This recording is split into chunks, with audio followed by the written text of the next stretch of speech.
Hello friends, welcome back to smart study.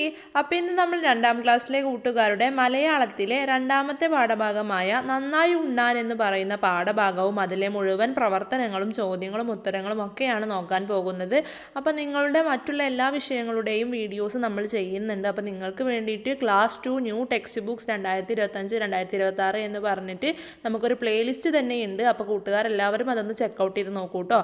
അപ്പോൾ ഇന്നത്തെ ഈ വീഡിയോയിലേക്ക് എല്ലാ കൂട്ടുകാർക്കും സ്വാഗതം. മലയാളത്തിലെ രണ്ടാമത്തെ പാഠഭാഗമാണ് നന്നായി ഉണ്ണാൻ എന്ന് പറയുന്ന പാഠഭാഗം. അപ്പോൾ അതിലെന്തൊക്കെയാണ് പറയുന്നത്? നമുക്കൊരു കാടിൻ്റെ ചിത്രമാണല്ലേ തന്നിട്ടുള്ളത്. അപ്പോൾ എന്താണ് അവിടെ പറയുന്നത് ആന എന്ന് നോക്കാം. കൂട്ടുകാരെ, കാട്ടിൽ ആവശ്യത്തിന് ആഹാരം കിട്ടാനില്ല. കുട്ടികൾ വിശന്നു കരയുന്നു. അതൊക്കെ ഇങ്ങനെയായാൽ നാം എങ്ങനെ ജീവിക്കും? അപ്പോൾ കാട്ടിൽ ഭക്ഷണ ഇല്ലായ്മയെ കുറിച്ചാണല്ലേ അവിടെ ആന ഒരു മീറ്റിംഗ് വിളിച്ചിട്ട് പറയുന്നത്. അപ്പോൾ ഇനി എന്താണ് സംഭവിക്കുന്നത് എന്നെല്ലാം നമുക്ക് നോക്കാം. മനുഷ്യരുടെ പരാതി കേട്ടു മടുത്തു. വാഴ തിന്നു, കരിമ്പ് നശിപ്പിച്ചു, ചക്ക പറിച്ചു, ഇനിയും എന്തെല്ലാം കേൾക്കണം. അപ്പം മനുഷ്യരുടെ തോട്ടത്തിലൊക്കെ പോയിട്ട് ആനകൾ നശിപ്പിക്കുന്നതിനെ പറ്റിയാണല്ലേ പറയുന്നത്. അവരവരുടെ ആഹാരത്തിന് വേണ്ടിയാണ് പോകുന്നത്. പക്ഷേ മനുഷ്യർക്ക് അതൊരു പരാതിയായി മാറുകയാണല്ലേ. നാട്ടിലിറങ്ങുന്നത് ഓർക്കുമ്പോഴേ പേടിയാ. പടക്കമെറിയും, വെടിവെക്കും. അപ്പം ആനകൾ പോകാൻ വേണ്ടിയിട്ട് എന്തൊക്കെയാണല്ലേ മനുഷ്യർ ചെയ്യുന്നത്. അപ്പം അതിനെക്കുറിച്ചാണ് ഒരാന അവിടെ പറയുന്നത്. ഞങ്ങൾ കിഴങ്ങ് കട്ടു തിന്നുന്നത്രേ, കതിര് കൊത്തുന്നു, പഴം മോഷ്ടിക്കുന്നു, ഞങ്ങളെക്കുറിച്ചുമുണ്ട് പരാതികൾ. നമുക്കും വിശപ്പില്ലേ? അതെന്താ ആരും മനസ്സിലാക്കാത്തത്? അപ്പോൾ അവിടെ ആരാണ് പറയുന്നത്? എലിയാണല്ലേ പറയുന്നത്. ഞങ്ങളും കിഴങ്ങ് കട്ടു തിന്നുന്നത്രേ എന്ന്. അതുപോലെ കിളികൾ പറയുന്നുണ്ട് കതിര് കൊത്തുന്നു, പഴം മോഷ്ടിക്കുന്നു എന്ന്, അവരെക്കുറിച്ചും പരാതിയുണ്ട് എന്ന്. അപ്പോൾ ആന പറയാണ് നമുക്കും വിശപ്പില്ലേ, അതെന്താ ആരും മനസ്സിലാക്കാത്തതെന്ന് ചോദിക്കുകയാണല്ലേ. അപ്പോൾ അവരുടെ വിശപ്പ് മാറ്റാൻ വേണ്ടിയിട്ടാണല്ലേ അവർ മനുഷ്യർ നട്ടുപിടിപ്പിക്കുന്നതൊക്കെ തിന്നാൻ വരുന്നത്. മനുഷ്യരെ എങ്ങനെ കുറ്റം പറയും? അവർ അധ്വാനിച്ചുണ്ടാക്കുന്നതല്ലേ. അതും ഇതും പറഞ്ഞിട്ട് കാര്യമില്ല. നമുക്ക് നല്ല തടുമിടുക്കില്ലേ. നമുക്ക് വേണ്ടത് നമുക്ക് തന്നെ കൃഷി ചെയ്യാം. നല്ല ഐഡിയ, നമുക്കും കൃഷി ചെയ്യാം. അപ്പോൾ കാട്ടിലുള്ള എല്ലാ മൃഗങ്ങളും പക്ഷികളും കൂടിയിട്ട് കൃഷി ചെയ്യാൻ തീരുമാനിക്കുകയാണല്ലേ. അവർക്കുള്ള തടിമിടുക്ക് കൊണ്ട് അവർ കൃഷി ചെയ്ത് ജീവിക്കാൻ പോവുകയാണല്ലേ. അപ്പോൾ ഇനി എങ്ങനെയാണ് അവർ കൃഷി ചെയ്യുന്നത് ഒക്കെ നമുക്ക് നോക്കാം. അങ്ങനെ അവർ ഒത്തൊരുമിച്ച് കൃഷി ചെയ്യാൻ തീരുമാനിച്ചു.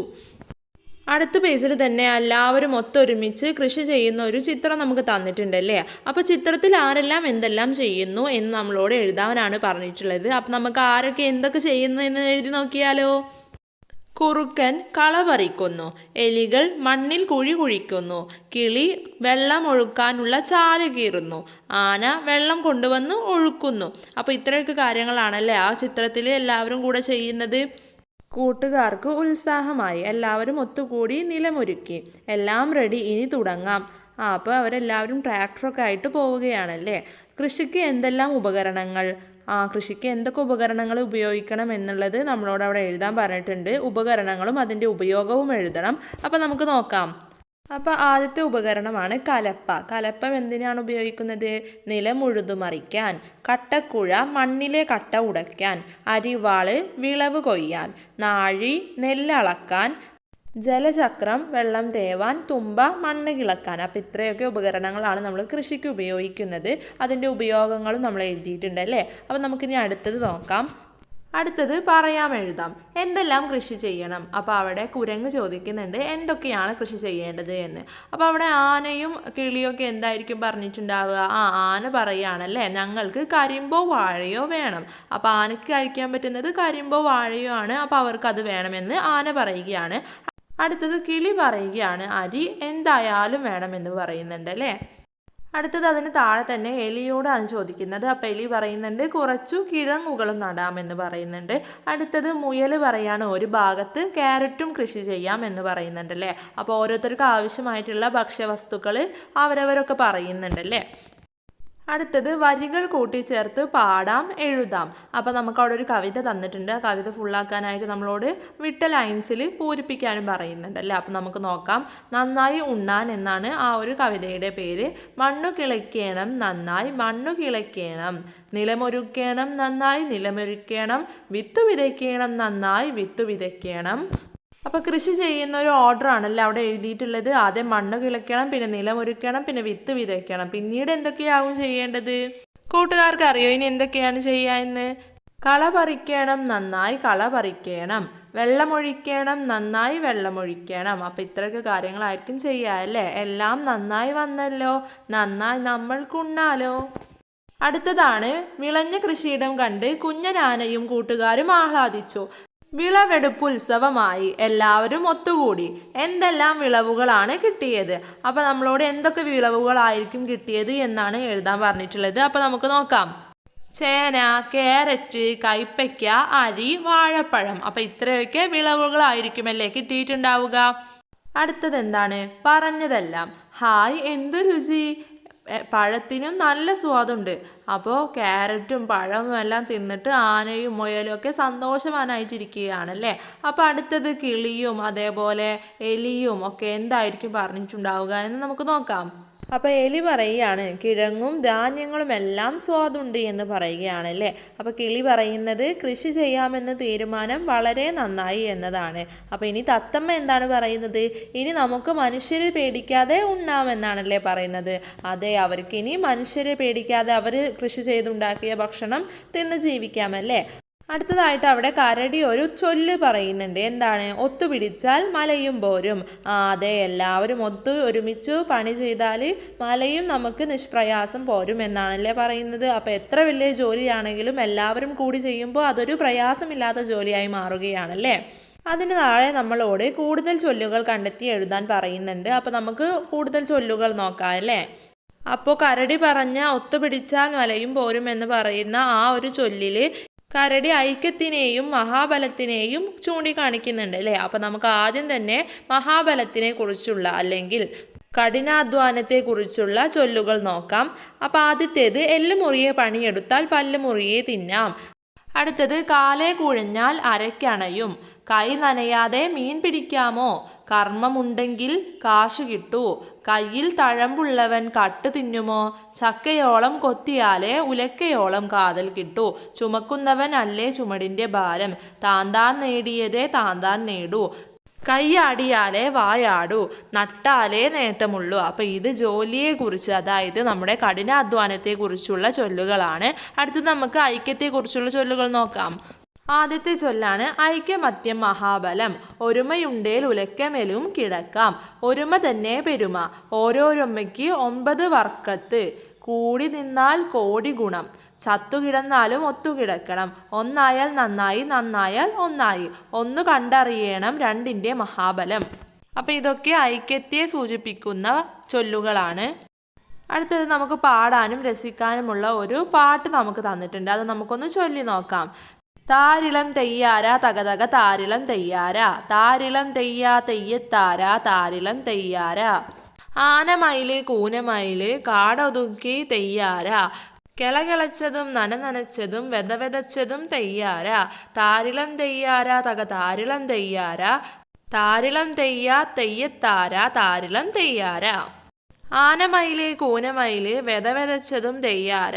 മുള പൊടിച്ചതും വളമെറിഞ്ഞതും തേവി നനച്ചതും തെയ്യാര. താരിളം തെയ്യാര തക താരിളം തെയ്യാര. താരിളം തെയ്യാ തെയ്യത്താര താരിളം തെയ്യാര. ആനമയില് കൂനമയില് തേവി നനച്ചതും തെയ്യാര. കളപറിച്ചതും കതിരണിഞ്ഞതും കാവലിരുന്നതും തെയ്യാര. താരിളം തെയ്യാര തക താരിളം തെയ്യാര. താരിളം തെയ്യാ തെയ്യത്തക താരിളം തെയ്യാര. അപ്പം ഇതാണ് ഇതിൻ്റെ പാട്ട്.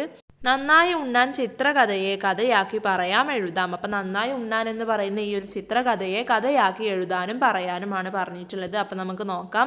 അടുത്തതായിട്ട് കഥ നാടകമാക്കി ക്ലാസ്സിൽ അവതരിപ്പിക്കാം. മുഖം മൂടി നിർമ്മിക്കണേ. അപ്പം നിങ്ങളോട് ആനയുടെയും മറ്റു മൃഗങ്ങളുടെയും എല്ലാം മുഖം മൂടി നിർമ്മിച്ചിട്ട് ക്ലാസ്സിൽ നാടകമാക്കി പറയാനാണ് പറഞ്ഞിട്ടുള്ളത്. അത് കൂട്ടുകാർക്കുള്ളൊരു വർക്കാണ് കേട്ടോ. അപ്പോൾ ടീച്ചറുടെയും രക്ഷിതാക്കളുടെയും ഒക്കെ സഹായത്തോട് കൂടിയിട്ട് മുഖം മൂടി തയ്യാറാക്കിയിട്ട് അത് സ്കൂളിൽ കൊണ്ടുപോവുക.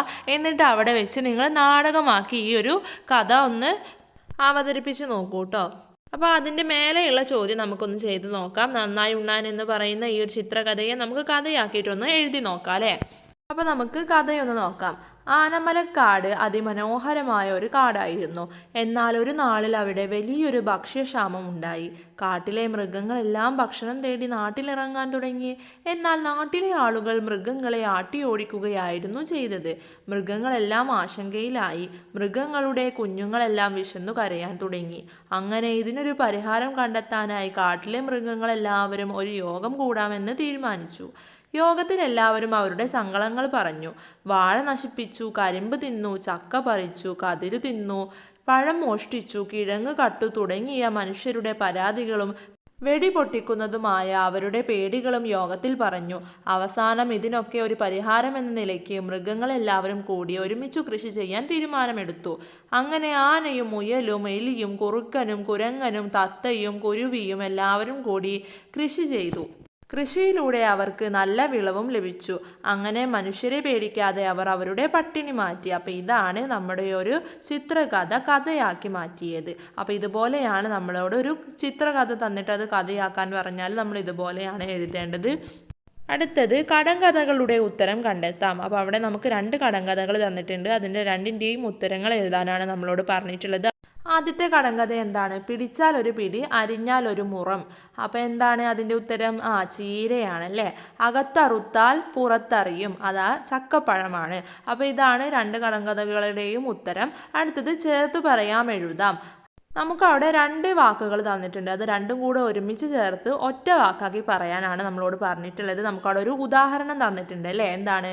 ആദ്യത്തെ വാക്ക് നിലം, രണ്ടാമത്തെ വാക്ക് ഒരുക്കി. അപ്പോൾ ഇത് രണ്ടും കൂടെ ചേരുമ്പോൾ നിലമൊരുക്കി. അപ്പോൾ ഇങ്ങനെയാണ് നമ്മൾ ബാക്കിയുള്ളത് എഴുതേണ്ടത്. അടുത്തത് വിളവ് എടുത്തു എന്നാണ്. അപ്പോൾ അത് നമ്മൾ ഒരുമിക്കുമ്പോൾ വിളവെടുത്തു എന്നാണ് പറയുന്നത്. അടുത്തത് ആദ്യത്തെ വാക്ക് കതിര്, രണ്ടാമത്തേത് അണിഞ്ഞു. അത് രണ്ടും കൂടെ പറയുമ്പോൾ കതിരണിഞ്ഞു. അപ്പോൾ ഇതുപോലെയാണ് നമുക്ക് 2 വാക്കുകൾ തന്നിട്ട് അത് ചേർത്ത് പറയാൻ പറഞ്ഞാൽ നമ്മൾ എഴുതേണ്ടത്. അടുത്തത് കളിമണ്ണോ മൈദയോ ഉപയോഗിച്ച് പഴങ്ങളുടെയും പച്ചക്കറികളുടെയും രൂപങ്ങൾ നിർമ്മിക്കാം. അപ്പം നമ്മളോട് കളിമണ്ണോ മൈദയോ ഉപയോഗിച്ചിട്ട് പഴങ്ങളുടെയോ പച്ചക്കറികളുടെയോ ഒക്കെ രൂപങ്ങൾ ഉണ്ടാക്കാനാണ് പറഞ്ഞിട്ടുള്ളത്. അപ്പോൾ അത് കൂട്ടുകാർക്കുള്ള ഒരു വർക്കാണ്. കളിമണ്ണോ മൈദയോ ഒക്കെ ഉപയോഗിച്ചിട്ട് നല്ല രസത്തിലുള്ള നല്ല പച്ചക്കറികളുടെയും പഴങ്ങളുടെയും എല്ലാം രൂപങ്ങൾ ഉണ്ടാക്കാൻ പറ്റും. അപ്പോൾ അത് കൂട്ടുകാരൊന്നും ഉണ്ടാക്കി നോക്കൂട്ടോ. എന്നിട്ട് അതിന് പെയിൻ്റൊക്കെ കൊടുത്തിട്ട് ഭംഗിയാക്കി നോക്കൂട്ടോ. അപ്പോൾ ഇന്നത്തെ ഈ വർക്കുകളും ഈ പാഠഭാഗവും കൂട്ടുകാർക്ക് എല്ലാവർക്കും മനസ്സിലായിട്ടുണ്ടാകുമെന്ന് വിചാരിക്കുന്നു. അപ്പം നിങ്ങളുടെ മലയാളത്തിൻ്റെ ബാക്കിയുള്ള പാഠങ്ങളും അതുപോലെ ഇംഗ്ലീഷും എല്ലാം നമ്മൾ എത്രയും പെട്ടെന്ന് തന്നെ വീഡിയോ അപ്ലോഡ് ചെയ്യുന്നതാണ്. അപ്പോൾ ഇന്നത്തെ ഈ വീഡിയോ എല്ലാ കൂട്ടുകാർക്കും യൂസ്ഫുൾ ആയിട്ടുണ്ടാകുമെന്ന് വിചാരിക്കുന്നു. Thanks for watching.